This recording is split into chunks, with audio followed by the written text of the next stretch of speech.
This story takes place 27 years after the First Corporate War.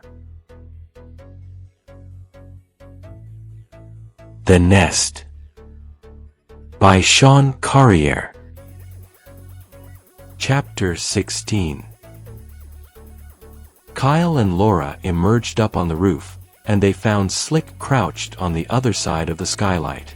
The sniper's rifle was slung over his right shoulder as he stared at the gravel covering the flat roof beneath his feet. "What you got there, Slick?"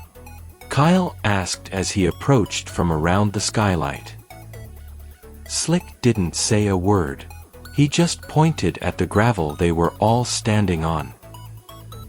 The gravel on this side of the roof wasn't dusty gray like it was on the other side of the skylight.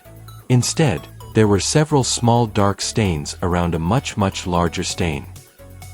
Slick stood up and held his left hand out to Kyle.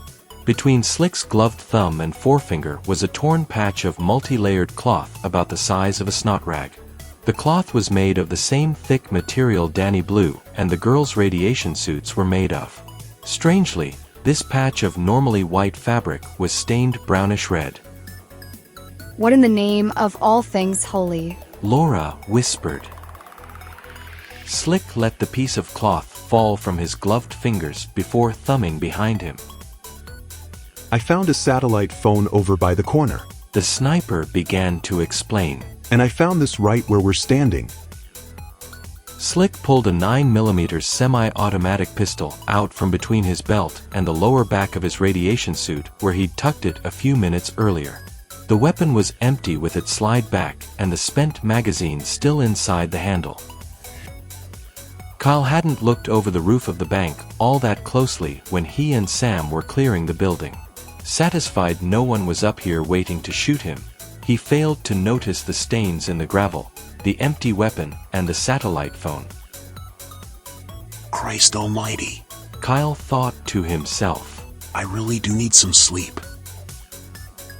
Both Kyle and Laura looked at the gravel they were standing on and noticed countless more shredded pieces of cloth, all stained brownish red and scattered across the roof. "What the hell happened up here?" Kyle asked himself. Could Danny Blue be telling the truth about rats? Is it even possible? Kyle wasn't ready to believe in rats somehow surviving inside the C-zone, but he knew whatever had happened here wasn't good.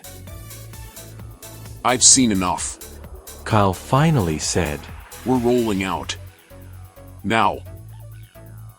Kyle and Laura rushed back into the bank building as Slick cradled his rifle and retook his covering position. As per standard bugging out procedure, Slick would maintain a covering position while the team loaded their prisoners into Bench Press's van.